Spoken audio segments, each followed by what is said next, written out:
up, guys? Welcome back to the Babbling Bards podcast. That's us. That's us. Uh-huh. They're the XENITES. That's them. Uh-huh. Yes. I'm Trista. I'm Liliana. And we're back. we would like for you to donate, about 45 minutes to an hour worth of your time to listen to us. Babble? Yeah. About Xena Warrior Princess. That's what we do? That's what we do. We're the Babbling Bards. I'm the bard. Uh-huh. Uh-huh. You do most of the babbling. I do most of the babbling. I'm also the writer out of the two. I'm the sidekick. She's the sidekick.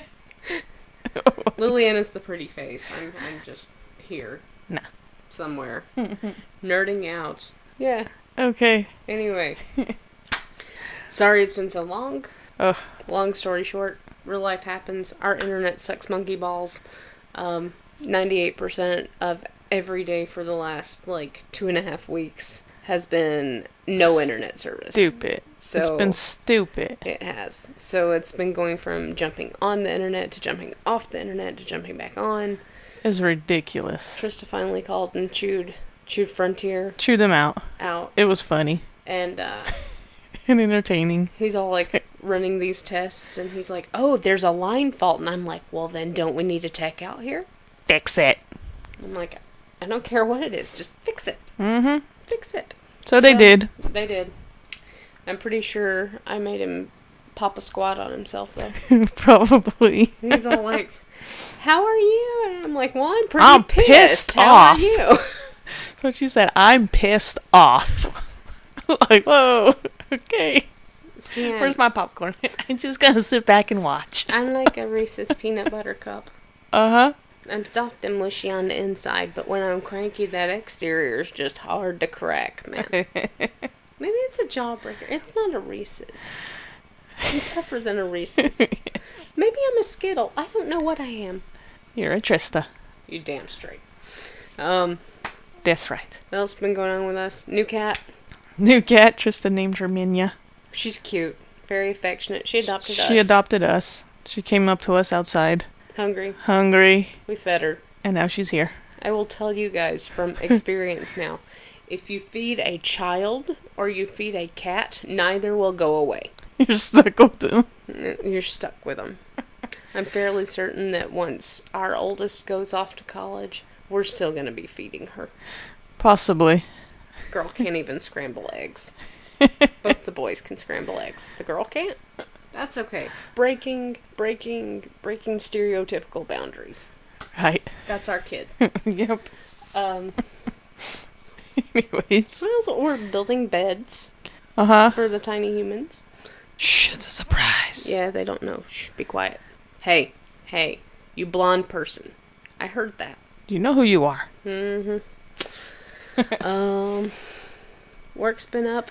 One thing I want to make sure that I hit on because I told them that I would plug it. Renee O'Connor starred in a movie back in 2014 called Beyond the Farthest Star. It is officially being released on DVD. Release date's December 5th. It's available for pre-order on Amazon.com and Walmart.com. The thing with these DVD things, especially for independent films, they're in talks with getting it available for digital downloads and streaming on sites like Netflix and Hulu and all of those. Vimeo, I think, is one as well. But they're kind of in negotiations right now. Especially with a group of procrastinators. I'm not saying the XENITES are procrastinators, but very often people will be like, oh, it's coming out the 5th. I'll wait and get it on the 5th. Don't do that.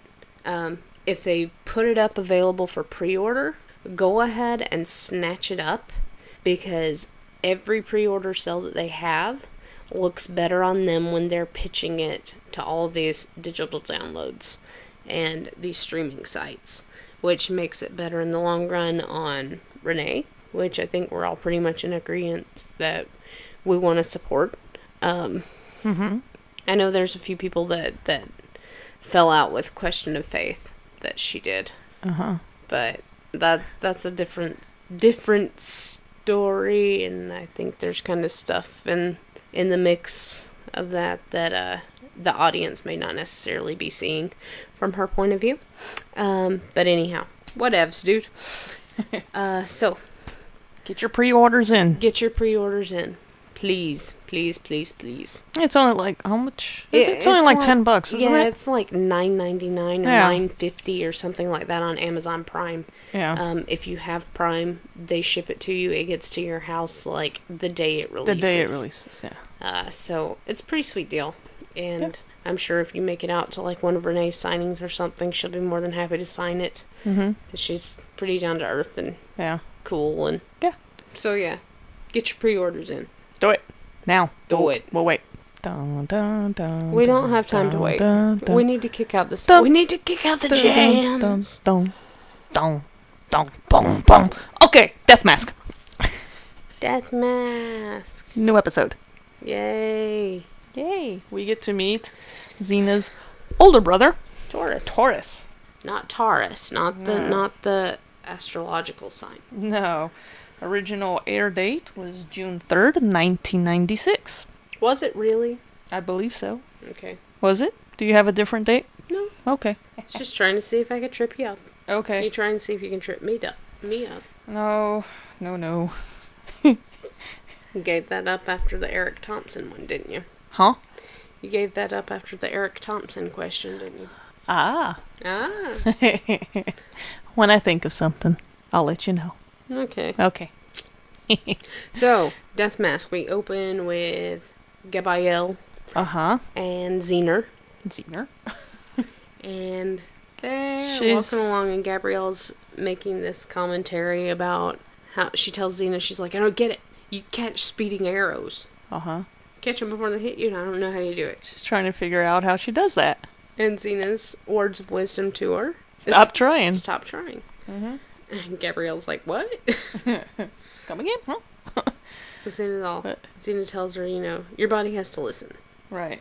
And Gabrielle's concerned because she's all like, well, what if my body's not cooperating? What if it doesn't hear the arrows? Right. And then... Well, Xena said, then they've got you. Yeah. After Gabrielle catches an arrow with her staff. Right, because you got this dude behind the bushes with this mask on, bow and arrow. Is it the death mask? It's the death mask. Oh my Lanta. Oh my goodness. So, shoots the arrow. Gabrielle catches it. Well, her staff does. And she's all excited. I did it! Don't you hate it when you catch it in the staff? Oh. But yeah, she's like, I did it. How did I do it? She can't figure out how she did it, but she got it. And Gabrielle kicks butt. Uh-huh. She and Xena fight. Mm-hmm. Gabrielle kicks butt. She does. Again, we're starting to see that she's not just young, stupid sidekick anymore. Mm-hmm. She can kick butt too now. Kick buck too, huh? Kick butt too. Timbuktu? Timbuktu. Okay. Yes. Kick butt too. There you go. Okay. Sound like autocorrect now. Is that your final answer? Yes. I hate autocorrect. Stupid. You know what I hate about autocorrect? Anyway. Every time I'm trying to say fuck you to somebody, it's like duck you. I would never say duck you to somebody. I'm Italian, okay? We don't duck. We just punch and move on. It's 2 hits. We hit you, you hit the ground, the end. Bye-bye. Anyways. Yeah. Xena and Gabrielle did some hitting. Yes. Boy, they sure do hit on people a lot. They do. They're violent. Warriors hit the ground. This is the first time we see Xena use the one-sided pinch. Oh, yeah. She only puts the pinch on one side of the neck. Uh-huh. And I believe this is the only episode she does that. I think so. Yeah. So that could be a continuity thing. That could be something where Xena was just feeling like extra cool that day and like, hey, let me try this one-handed. Look, Ma, no hands. But yeah, what she notices was the mask that they were wearing. Mm-hmm. Because the mask, reminds her of someone. Cortez. She's all asking him, where did you get this mask? And she's like, you'll be dead in 30 seconds unless you tell me who gave you the mask. Mm-hmm. And he finally breaks into like Cortez. Yeah. And then Gabrielle, who's still finding out little by little about Xena's past, is like, Right. well, who is he? Who is he? Cortez is the man that attacked their village. Amphipolis. Yeah. attacked Amphibolus. And So, this is the episode when we see Xena's first arch nemesis. Nemesis. No, nemesis. Just one. Nemesis. Not nemesis. Nemesis. Nemesis. Nemesis? Nemesis. Okay. Nemesine? I just confused the hell out of myself. Oh my god. That's okay. I'm not used to being the blonde one. This is a new feeling. Wait, what? So am I the blonde one? Huh? So are you calling me the blonde one? Only sometimes. But I'm not blonde, I'm brown. Yeah, we'll talk about that later. Hey. I could say the same. I have glitter in my hair. Glitter. Uh-huh, okay. I have each one of my glitter hairs named. Most of them are after the children. Very few are named after Liliana. Most are named after co-workers. Anyways. So. We haven't even made it past the teaser. Oh my god. Come on. Moshi. Let's move it. Move it or lose it. Ah! Oh. Okay. So then Gabrielle's all like, well, then pretty much he's the one who made you so, well, aggressive? Yes?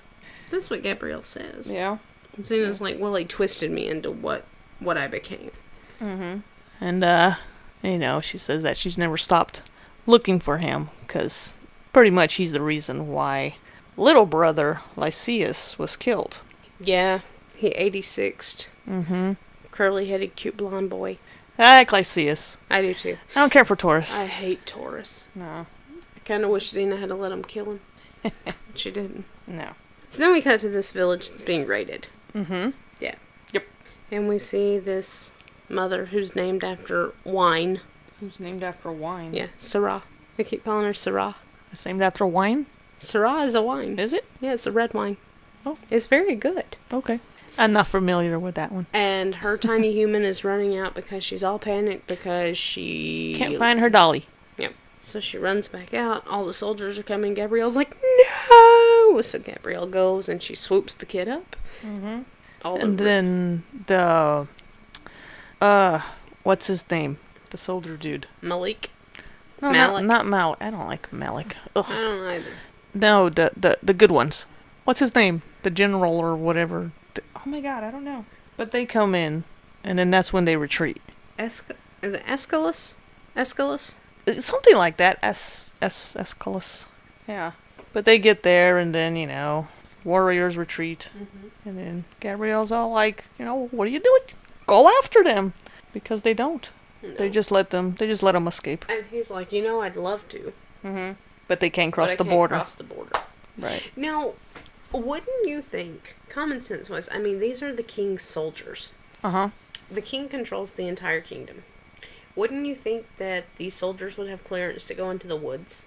So, to me, that would stir the question first off of, hey, why does he have orders that he can't cross into the woods? Mm-hmm. But he doesn't think that way because that's the thing with, soldiers. They're not trained to think. Right. They're trained to take orders. Right. Which is fine and well and good, and I have mad respect for soldiers. That's not what I'm saying. But to me, that would just be like, well, why? But anyhow. Well, we'll find out later why. Yeah, we will. Okay. I'm pretty sure we already know. Maybe. Okay. Why are we whispering? I don't know. Okay. So, they leave, and then you have this one warrior who kind of hangs back and is watching Xena talk with the soldier, which I can't pronounce his name. I think it's Aeschylus. Aeschylus. And then you hear him say, Xena! And at first you think it's a bad dude. Right. So then he goes after Malik. That's it. I couldn't think of how you pronounced his name. Yeah, Malik. I can't stand him. Oh my god, I'm so glad he died in the end. His Whoops! face Spoiler. bothered me. But yeah, he's pretty much telling him, you need to take me to Cortez because I know who that is.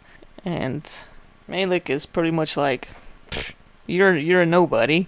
Give me the information. I'm going to take it to Cortez. And then, So reluctantly, he tells him. Yeah. Who Xena is. It's like, she's a warrior from Amphibolus. Mm-hmm. So then we cut to Cortez's tent. Yeah? Yeah. And then Malik starts, starts telling him, it was a woman, I've never seen anyone like her, and then, as usual, everybody knows right away, Xena! The warrior princess. Yeah. And he's pretty much, you know her? I created her. Everybody knows Xena. Just mention like a couple of words. Xena! It's Xena! The warrior princess. But anyway. That's like one of my favorite bloopers in like season 6. Oh, yeah. It's because there's one scene when they're in The God You Know. Yeah. And Lucy's helmet falls off and Renee goes, it's Xena! Xena the warrior princess! They're adorable. Uh-huh. Okay. Alrighty. Moving on. Yes. Alrighty. We're moving on. Where are we going? I don't know. Okay. I just know we're going somewhere. Take Take me to the king! Okay. Okay. So, Gabrielle is giving her fishtail, so to speak. Okay. She's, recounting how she caught the arrow with her staff. Mm-hmm. And she's bragging to Xena, and then I hit it. Did you see? And she's like, mm-hmm. Yep. And Gabrielle's like, well, of course you did. So while they're, having their little exchange there, they notice warrior dude standing there watching them. Mm-hmm. And Gabrielle's like, oh, I got a bad feeling about this. And then, Xena's all like, well, he's one of Cortez's raiders, He's alone. I don't like this. But she goes up to him, pulls her sword, obviously, because warrior dude. She tells him she's close enough. Mm-hmm. He's like, then stop, unless you want to kill your own brother. Uh-huh. And then Xena's got this look on her face like, what the hell? Now, does it not creep anybody else out how much this dude legit resembles Lucy Lawless? Like, just a male form. It wigs me out. Because he looks more like Lucy than Lucy's brother does. I'm serious. And we do see Lucy Lawless's real life brother in a couple of episodes, but yeah. we'll get to that when we get there. When we get there, yeah. That's one of my little, oh my god, guys, look! But, and most of you guys probably already know, because, the show's been off the air 20 years, but I'm still going to tell you. Okay. So get used to it. Yep. Yay! Alright, so Gabrielle's confused. Like, I thought he was killed by Cortez. She's like, that was my younger brother. Mm-hmm. This is my oldest brother. Toris. Gabrielle tells Xena, she's like, you're full of surprises. Yeah. And then, she turns to him, that's the mask of Cortez. Pretty much, what the hell are you doing working for him? She didn't say that, but... No, but she was thinking. That's what she's thinking. It with her eyes. Right. And Xena speaks volumes with her eyes. Mm-hmm. She has many skills. She does. Yeah. She can pop that dagger out from between her boobies. She's got my respect. Right. I couldn't get that thing past my underwire. So then, he tells her, well, that's the only way that he can get close enough to Cortez to kill him. Because for years, that's what he's been, I guess, doing. That's his goal in life. His goal in life, yeah. That's some goal. I have a few people like that. Uh-huh. Would I actually do it? No. Depends on the person? Depends on the person and the circumstance. Probably not. Yeah. I wouldn't just go out and look for somebody to murder in cold blood. No, that's ridiculous. It would be self-defense. Or protecting the person that I love. Or the kids. Or the cats. Probably the dog, too. Not the water dragon. Nobody try to kill the water dragon. It's tiny. It's not a threat. It's adorable. The cats have like nails in their paws, like little tack nails in there. Little razors. Oh, those things hurt. I'm glad they don't claw me. Where are we? Anyway, I don't know. Oh, we're going to the Kentucky Fried Chicken reference, the KFC reference. That's right. Okay. Because Gabrielle, she's cooking up a storm. Uh-huh. And she says, well, it's missing my sister's 17 secret herbs and spices. Uh-huh. Isn't like KFC 11 herbs? No, KFC's 16. Is it 16? 16 herbs and spices. So, yeah. And it's a nice little nod to Colonel Sanders. Uh-huh. And Gabrielle is very nervous here. She's trying so hard to break the tension between Xena and Toris. Mm-hmm. So she, of course, starts talking about, oh, my sister and I used to argue, go for hours without talking to each other. Uh-huh. And then she's like, it's supposed to be touching. And then Xena's all like, so you're an assassin. And then Gabrielle's like, yeah, it's a start. And then Toris goes on to his little... Toris is such a whine tit. That's why he bugs me so bad. Like, it's taken me years to find Cortez. Mm-hmm. I'm gaining trust, and I'm close enough to kill him, and... Yeah. You stay out of this, and Xena's like, well, I can help you bring him to justice, and Cortez is, he'll find justice at the end of my sword. Right. Or Taurus's. Yeah. He'll find justice at the end of my sword. But yeah, he just wants to go out and kill him, instead of, bringing him in, the whole justice thing. No. He just wants to slice and dice. I can't blame him. And Gabrielle's still uncomfortable, she's like, wing, thigh, or breast? Who wants what? Isn't this where we have a little oopsie? When Xena sends Gabrielle to go feed or tend to Argo. There's an oopsie, you didn't catch it. I'll tell Lillian, I'm like, look, we've established that, like, from the first episode on, Argo has been established as a mare. Uh-huh. Argo is female. Uh-huh. Gabrielle makes a little slip up and calls Argo he. Uh-huh. Mm-hmm. Because Xena's like, go and see if Argo needs to be fed. And Gabrielle's like, Argo, he can write. Check on Argo. And then Xena and Toris have a heart-to-heart. Mm-hmm. So she's like, I want Cortez too. But I learned the hard way about justice. Mm-hmm. And Toris is like, learn the hard way? You're bragging? And then he gets a dig at her right here. He's like, what I saw of you when I left, it's not anything to brag about. Or not any, what did he say? Not anything to be proud of. Not anything to be proud of, yeah. And she's like, somebody had to step up, or he would have killed us all. Right. He's all like, well, if everybody had followed me... Into the hills. You're like, Cortez would have hunted us like dogs. Right.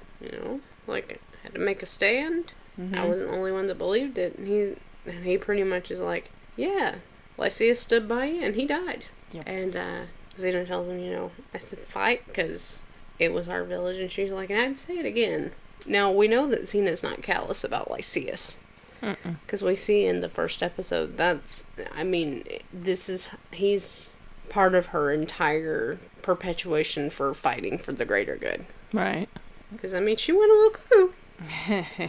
But, that's one thing that you can see, even back in Sins of the Past, that she regrets. Right. Is the fact that, and she feels that it was her fault. And you see that too in the Haunting of Amphipolis. Right. In the later seasons, that she still carries a lot of guilt. Right. So then she goes on to ask Toris how close he is to Cortez. And then he goes on and tells him about Malik, and Malik is Liliana's love interest for the episode. Oh, hell ladies no. And gentlemen. No. No. Oh, no. Hard pass? Yes. Hard pass. So then Xena's all pretty much, that's her way in, I guess. Yeah? Yes. Yeah. Okay. And Toris is like, do you know what they do to women? She's like, what? No, I'm counting on it. I'm counting on it. Mm-hmm. So then we cut to their camp. And Toris is dragging a roped up Xena in. Right. And Malik, of course, is taking credit for it. Right. Wait, wasn't it Toris was all like, I'm the one that caught her, I'm the one that gets to take her. Toris doesn't understand the concept of low man on the totem pole. Mm-hmm.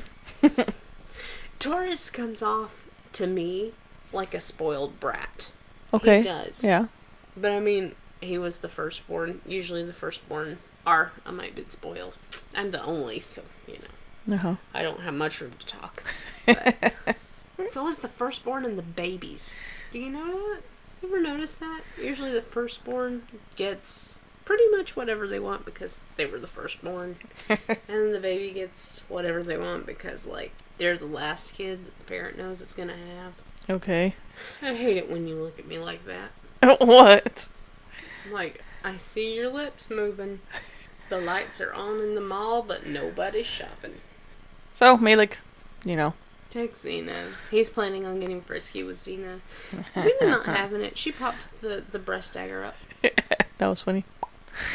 She's got to have, like, a sheath in there or something, because that would, like... Wouldn't that, like, just... cut when it flies out like that? No. No? Uh-uh. Why? It wasn't in the script. Okay. Okay.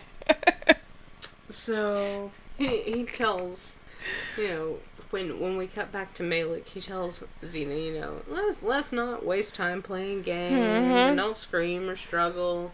Let's just get right to it. Right? And she, like, knocks him out. She's like, right to it, I like it. Oh, yeah, how about your right?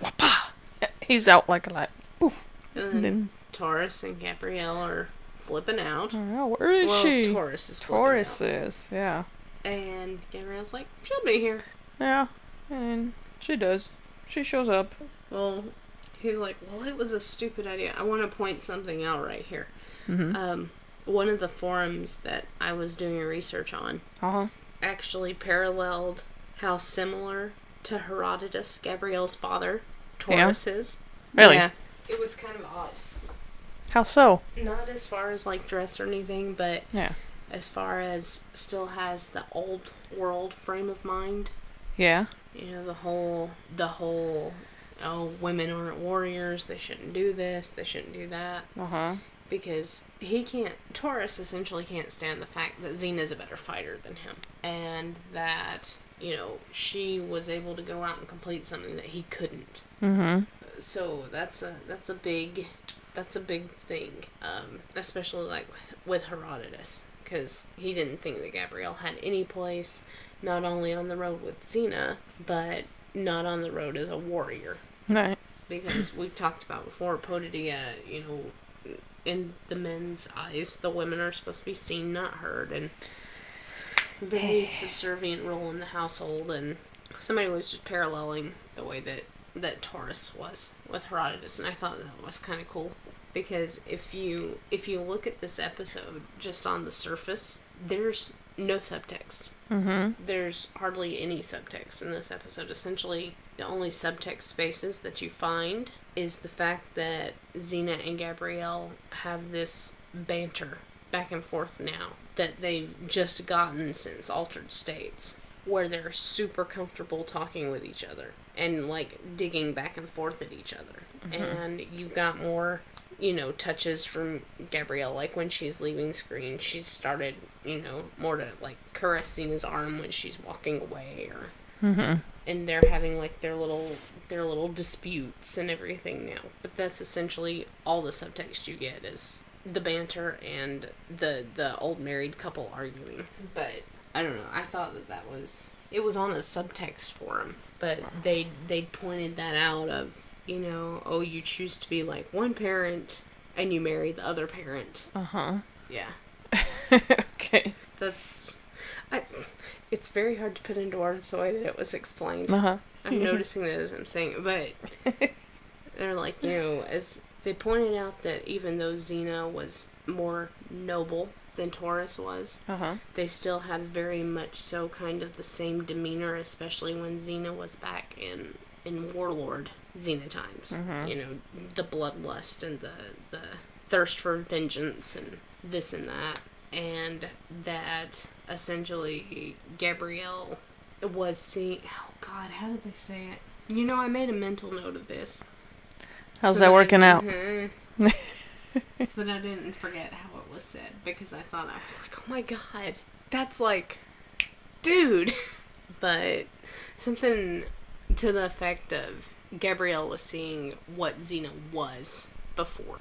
And how Gabrielle had chosen Xena, and she'd essentially chosen someone like her father. It was odd. I don't know. I don't know that I necessarily agree with the way that it was said about not, like, the father thing. No. I don't know that I necessarily agree with she chose somebody like her dad, or that Toris was like her father. I mean, like the old world ideas, yeah, I can kind of see that. But it was really cool the way that they said it. I remember. I need to find that again. Okay. I like babbled for 5 minutes about something and sounded like I was talking out of my butt. No, you weren't. That's gonna make me cranky. Sorry. It's okay. It's not your fault. No cranky. It's okay. Well, I mean, you guys gotta realize too, I looked at all this stuff like 3 weeks ago. Because we'd planned on already having this done. Right. So, the photo mim's working overtime because I've moved on like 7 episodes in advance now. Rewind. But anyway. Anyways, so then while Xena was in Malik's tent, she noticed that they used messenger birds. And so Carrier pigeons. Yeah. Messenger birds. Messenger doves. Doves.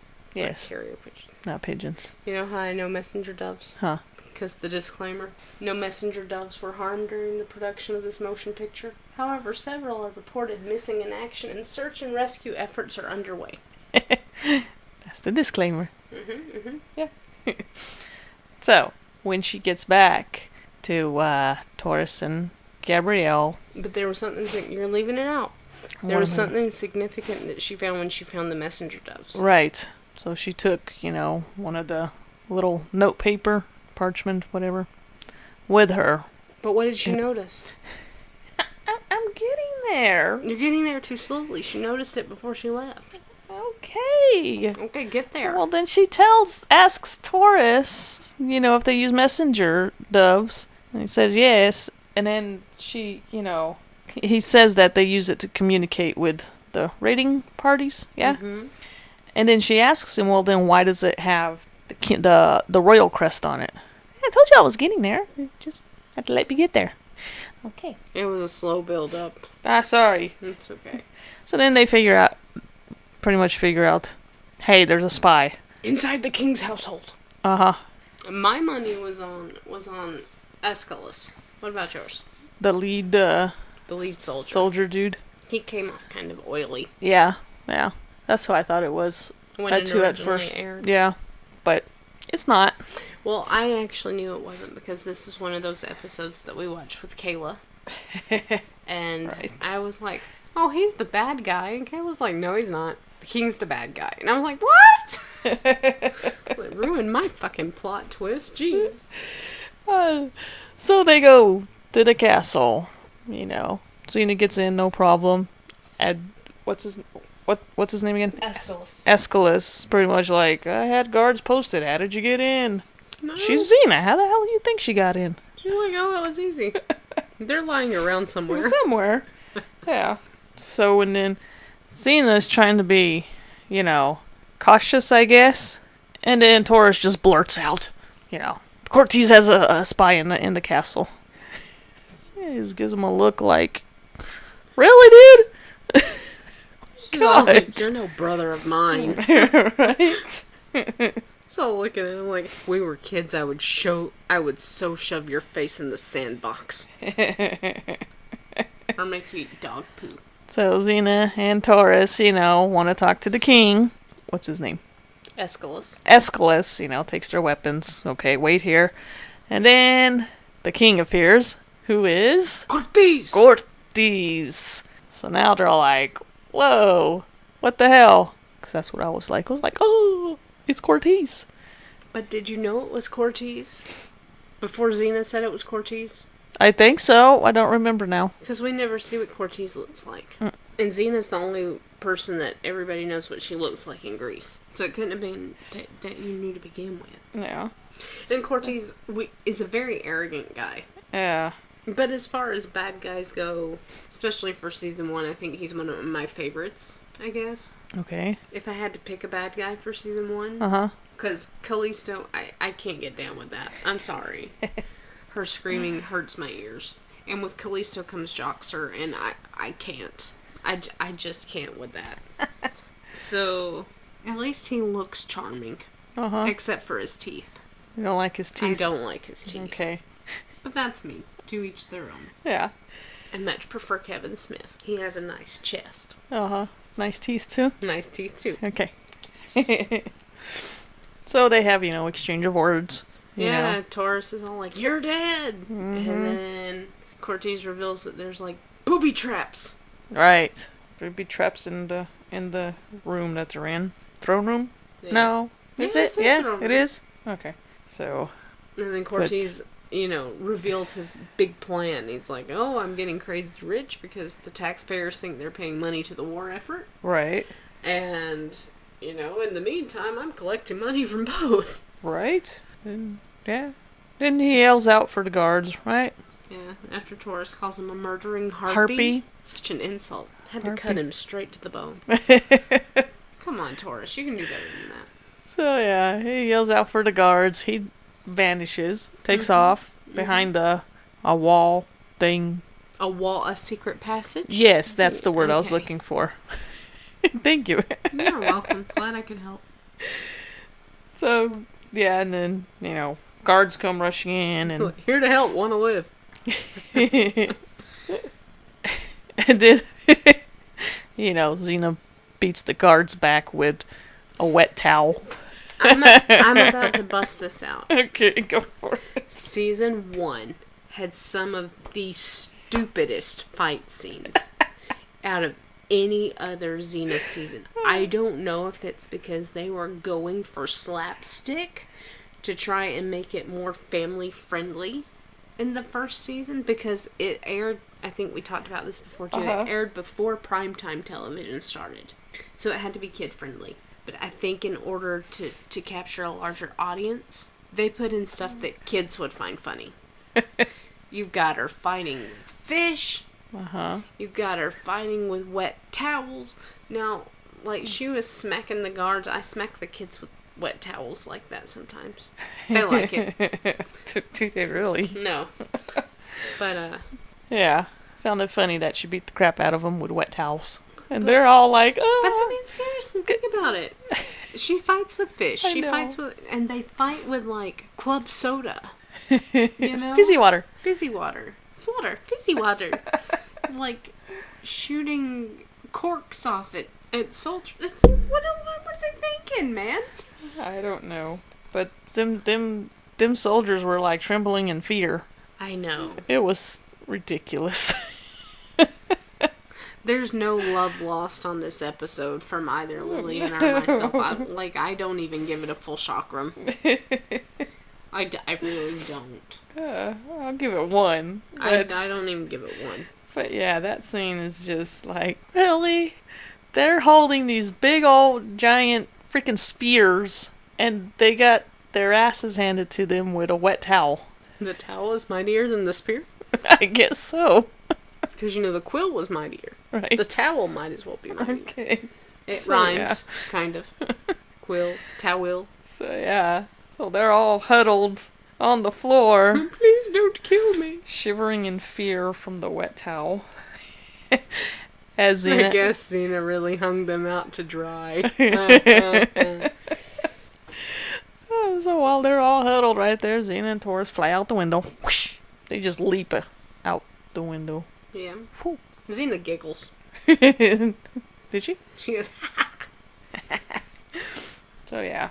That's what I miss, like, in the later seasons. Because in the first and the second season, when Xena's fighting and she's, like, legit having a good time fighting, like, when she's not fighting to kill, yeah, she laughs. Xena doesn't laugh that much in the later seasons. It's kind of sad.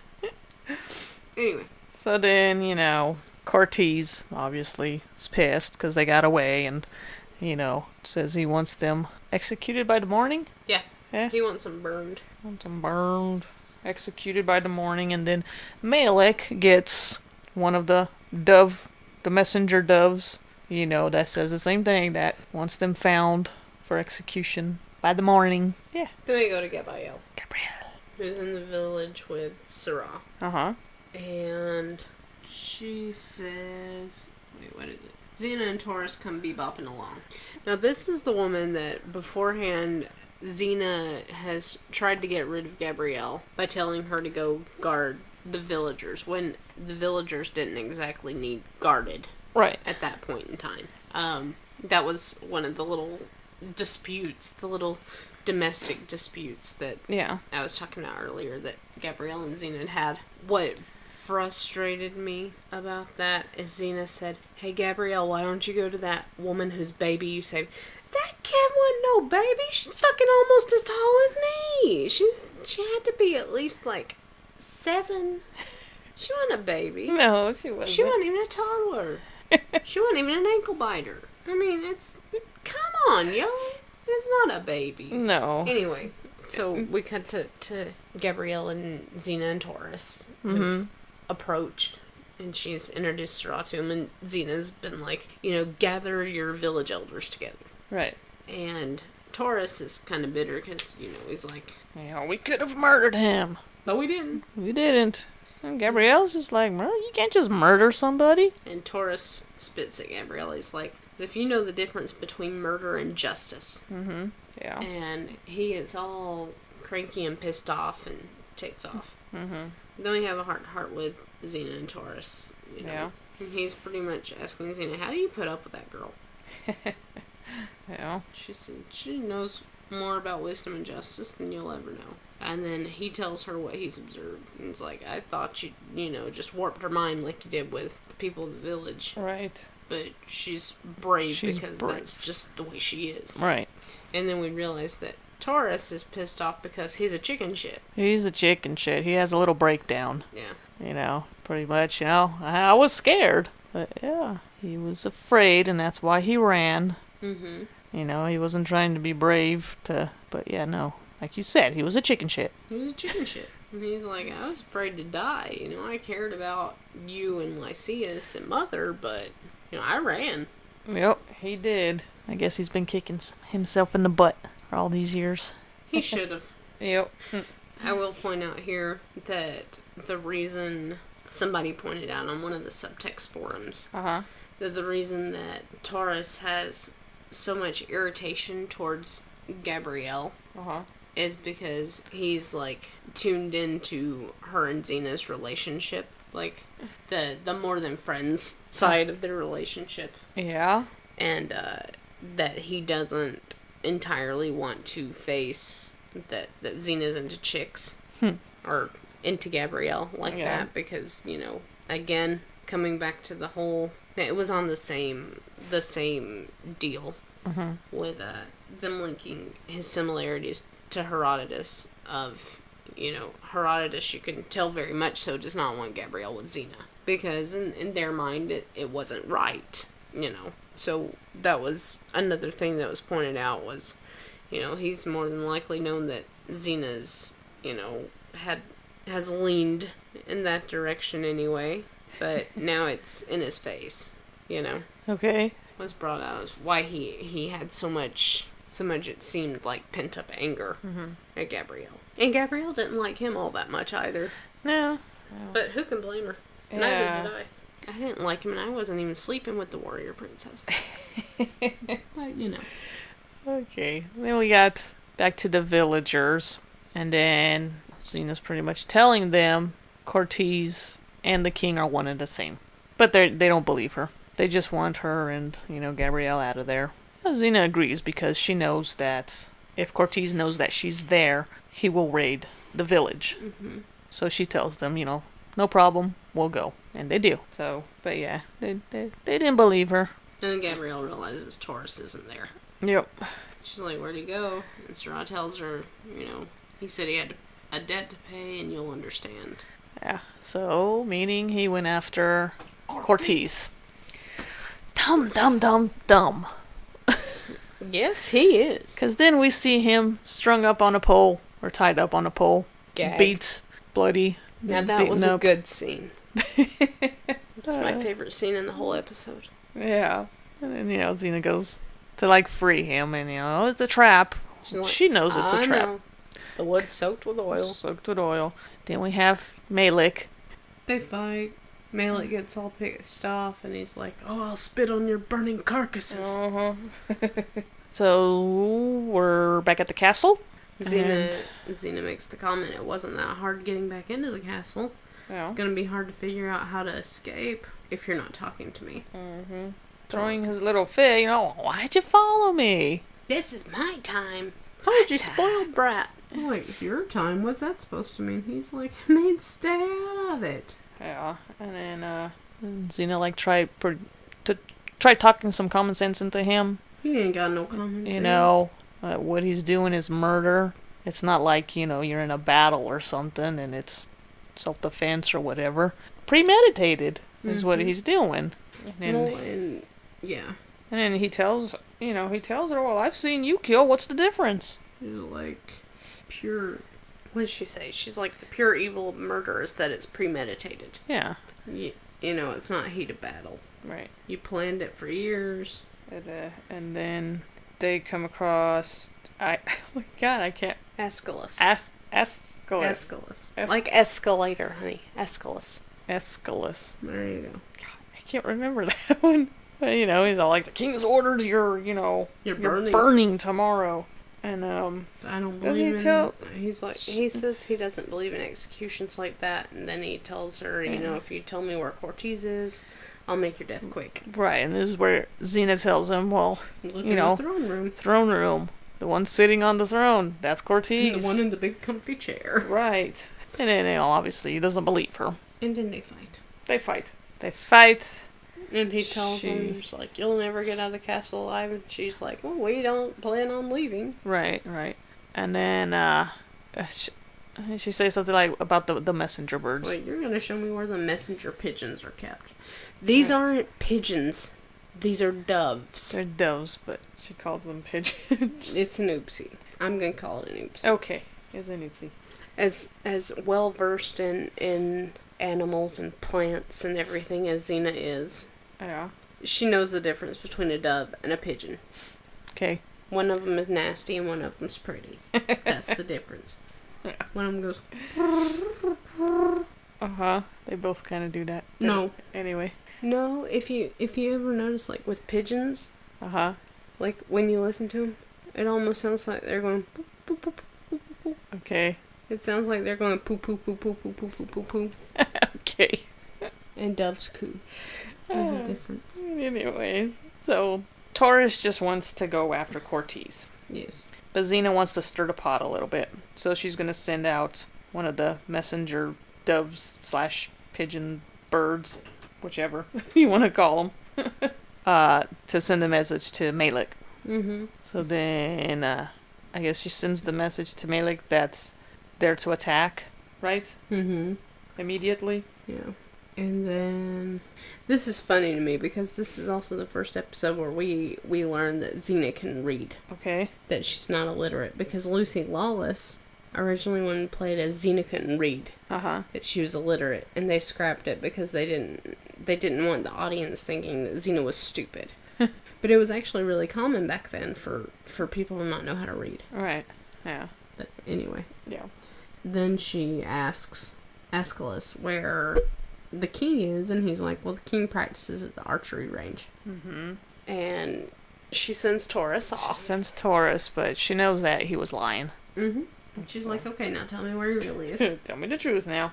And then we get to the outside, wherever they're at. Courtyard? Mm-hmm. There you go. That's the word I was looking for. And then you have, Malik and the other warriors, and then you have the king's soldiers, all there, ready to battle it out. And You know what's funny? what? It's another little oopsie. What is it? When the soldiers are at the archery range, Uh-huh. and you see the camera pan around, if you look behind the targets that they're shooting, Uh-huh. they're cardboard. Okay. You can see the targets are cardboard. They didn't have cardboard in ancient Greece. Heads up. Okay. It's not like, oh my god, glaring oopsie, but it's still funny to look at. Yeah. If you're a nitpicker like me. Yeah. So then, Xena tells Cortez, to tell the warriors to back down. Mm-hmm. They're all, looking at each other like, what's going on? And then she does the whole thing where she throws the 2 swords at him. Uh-huh. That was cool. Yeah. I think he might have, soiled his pants when she did that. Probably. So then, he's all like, okay, stand down, this and that. And then they realize that, hey, Cortez and the king really are one and the same. What's his name again? I cannot say his name. Aeschylus. Aeschylus. I don't know why I can't remember that. I don't know either. So then Aeschylus is all like, oh, Cortez. So I think he's a little pissed. A little bit. Yeah. But, and then Malik is all, oh, you betrayed us. And then he dies. Yay! And then Toris is, again, being a little bitch baby. Right. You knew he was lying. You wanted him to yourself. Right, so... And then, Xena, we have, like, what's one of the more... For season 1, anyway. Uh-huh. One of the more pivotal moments where we get to see kind of how Xena thinks of herself. Because we go through... As we go through the series, you still see that Xena harbors a lot of guilt for things that she's done in her past. If she didn't, she wouldn't have allowed herself to die for all the souls that were lost in Higuchi at the end of the show. Spoiler alert, Xena's head rolled. I mean, it just happened. If you haven't seen it, I'm sorry if it spoiled it for you, but it's 20 years ago. Right. So Xena gives this pretty passionate monologue to Toris. It's like, you're so hungry for the blood that you'll never wash off. Here he is. And then she says, everything I hated about me, you're determined to make of yourself, so go ahead and tell me how much better you feel. Right. She uses the past tense of hate, which lets us know that Xena doesn't still hate herself. She's come to acceptance with it. She may still have guilt over it. Right. But she accepts who she is and what she's done. So she's moved past, and she's like, I hated this about myself. Pretty much, I'm over it. It's done with. I'm doing everything that I can to make up for it now. Right. But past is past. It's gone. Hated myself. I don't hate myself anymore. Which is kind of entirely different from what we see in the episode Forgiven, the one with the Urn of Apollo. Because you have Xena who's so overrun with guilt that she can't find it within herself to go up and be forgiven. Right. But I thought it was a neat contrast in the first season to see that, hey, okay, she doesn't hate herself, because she does in some instances in the series seem pretty self-loathing, I guess. Because she blames herself for a lot of things. But, like, it didn't dawn on me until we rewatched it that it's not hatred, it's just guilt. Because I guess I equivalate the two the same. Like, if I feel guilty about something that I've done, it automatically turns into me like, God, I hate myself. Why did I freaking do that? Oh my, Oh, yeah. So to see Xena make, like, a definitive line between the two, I thought was really cool. I thought it was really smart writing. I guess. Yeah. And it's subtle. I mean, you have to listen for it to pick it up, and then you have to really pick it apart, which is what I do. I pick everything apart. Yes, you do. So... I mean, anyway, I thought it was neat. Yeah. What do you guys think? Do you think it was neat? I'm just in a babbly mood tonight, I guess. That's okay. It's because I'm all over the place. Because it's been like 3 weeks since I've looked at any of this shit. But, so yeah, then, Toris realizes that he can't kill Cortez. And Xena says Lycius would have been proud. Right. And then, they have their goodbyes to each other. He's going back to Amphibolus. Amphipolis. Amphibolus. Amphipolis. Amphibolus. That's what I said. No, you didn't. You can listen to playback. Amphibolus. Amphipolis. Amphipolis. That's what I said. You said Amphibolus. Uh-huh. With a B. That's okay. No. No, it's not. It's cute. Anyways. Okay. So, yeah. They say bye-bye. Toris is all, oh, I'm going full circle. Gonna go back and see Mother. Right. He's like, He wants to bring her something. Yeah. Right? Is that what he said? I should bring her something. Yeah, Yeah, he said I should bring her a something. gift. And he was all like, well, you are the gift, right? Or you already are. Yeah. Well, they have the little, like, oh, it'll make her happy that you're going to see her. Yeah. Tell her I said, no, tell her you saw me. Right. She starts to tell her I said hi. Mm-hmm. But she doesn't. Yeah. Well, maybe come with me. So like, no, not yet. Gabrielle and I are headed the other way. Mm-hmm. Yep. Which, that kind of made me wonder a little bit, because after Sins of the Past, the episode ends on a good note, you know. It does. So it's like, why wouldn't she? Why does she say no, not yet? I don't know. That kind of struck me odd, because it doesn't seem like they parted on bad terms. Mm-hmm. Because they definitely don't. Series, they definitely don't end on bad terms. No. I mean, what was Cyrene trying to fix her up and all? But yeah. I mean, this is the only episode we see Toris, right? We don't see him anymore. Thank God. Yeah. So yeah, first and last episode with Toris, and he's never really mentioned again, is he? Only in the comics. Huh. But see, the common theory behind Toris, though, is he's not. He and Xena and Lycius are only half siblings. He's got a different father than the other two. Okay. So, which I think's odd because of the way that he's portrayed in this one, and it's like, dude Xena, where did that come from? Dude Xena. It must have come from Cyrene's side of the family. Because, woo! But anyway, yeah. That wraps it up. That wraps it up. For Death Mask. Yep. I didn't know that we could babble so much about an episode that we both hate. And then we did the disclaimer already. Yeah. And yeah. Did oopsies. I hit on subtext. I babbled through the Herodotus and Toris thing. Yeah. I think that was really all that was on my list. Okay. I had a more detailed list, but... It disappeared? 3 weeks, man. 3 weeks. 3 weeks, and the bedroom just eats it. Well, it does. Like, I don't know what happens to it. It just disappears. It's in the pile somewhere. I don't know. It's like, I have so many different things going on at one time, all the time. Yeah. Like... Yeah, like 20 different notebooks all over the place. Yeah, because I pen stuff out better than I type. I mean, I type fine, but when it's a free-moving idea, I write it out better. And Liliana can vouch for me.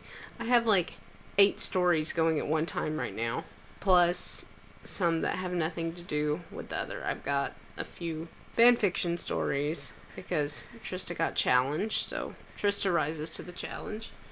She tries to, very poorly, but she tries. No, you do it very good. Thank you. But, and then, I've got a screenplay that I'm trying to get done. Couple of books. I actually just won a contest. That's right. Too, a short story contest, and they're wanting it novelized. So, fingers crisscross applesauce. We'll get a publishing deal. Yeah. So that's awesome. Good job. Thank you. So there's plus I work full time, 8 days a week, 3 kids. Liliana, the podcast, and I keep up the website and make sure things are running smoothly and check the email stuff for questions from you guys or comments or whatever. I like keep my fingers crossed that one day we'll get fan mail. What, like snail mail, fan mail? No. That's so passé. I know. If somebody has like our home address, that's when it's cause for alarm. That's it's a little scary. And then boy child is in football. Oh yeah, we've had games and then other boy child is trying out for soccer, and life's just busy. But we always have time for the XENITES. Right? Right. Yeah. So anyway, that's what's going on with us. Yeah. What would you? I'm just here. Liliana is my rock. She is my spinal column. Without her, I would have no support. So. Aww. She's the neck that turns my head. Okay. But anyway. Next episode is there a doctor in the house? I like that one. Me too. That's a good one. It is. I agree. Effie's back. Yay, Effie. I like Effie. I do too.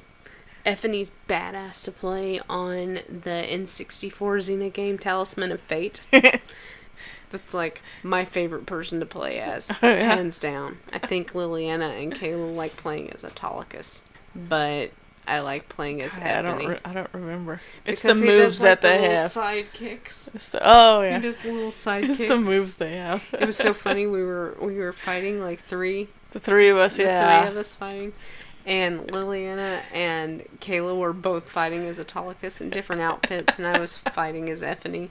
And it was funny because Liliana and Kayla were trying to take each other out, and they're both doing like the same sidekick move, and like literally every time their legs are just barely missing the other one. And I finally just take the staff as Effany and just start flipping and flipping and flipping, and they both died. It was amazing. That was just mean. I killed you in good sportsmanship. Okay. Okay. Alrighty. Anyway, we're gonna wrap. Don't Yep. forget, pre-order your copy of Beyond the Farthest Star. Amazon and Walmart.com. Mm-hmm. Do it now. Support Renee O'Connor. Yep. We did. We did. We Yes, supported twice, actually. We did? Yeah. Oh, okay. So we got our copy, Uh-huh. and then I bought a second copy because I was like, oh, I've got a friend of mine that will like Oh, this. okay, yeah, that's right. That's I right. got a friend of mine that will like this. I'm gonna go ahead and buy one. Yeah. So I did that. So yeah, get on it. Still time to send us some questions before the wrap up, Yeah. but Get them to us by But- tomorrow. make it quick. Yeah. When I say tomorrow, I mean Sunday. Which I'm sure Lily and I'll have this cut and put up I'll by try. tomorrow. I'll try. By Sunday. But we'll probably I'll try. record tomorrow night. Yeah. Alrighty. Till next time, guys. Yeah. Happiest of chakrams to you. Huh? And we'll catch you next time with Is There a Doctor in the House? That's right. Yay. Alrighty. Alright. Okay, good night, good morning, good evening, good day. Good night, Mike. Just good everything. Good everything. Be a force for good. There you go. Do something good for somebody. That's right. So Do it. much hateful and stupid and mango and chiefs and everything else. just do something good. There's too much ugly. Yeah, it's We ridiculous. can't expect things to change if, like, we don't start. Right? Right. Right. That's right. Okay. Alrighty, guys. Until next time. Oh, yeah, and shout out to Greenpeace New Zealand for retweeting me. Did they? Yeah. I noticed that they liked your comment. Yeah. They retweeted my musical nerdism. Uh-huh. Anyway. Okay. Alright. So, Alright, you guys. have a most enjoyable day, night, evening, Mm-hmm. wherever you are, whatever you're doing. Okay. And we'll talk to you next time. Okay, bye-bye. Alright, bye.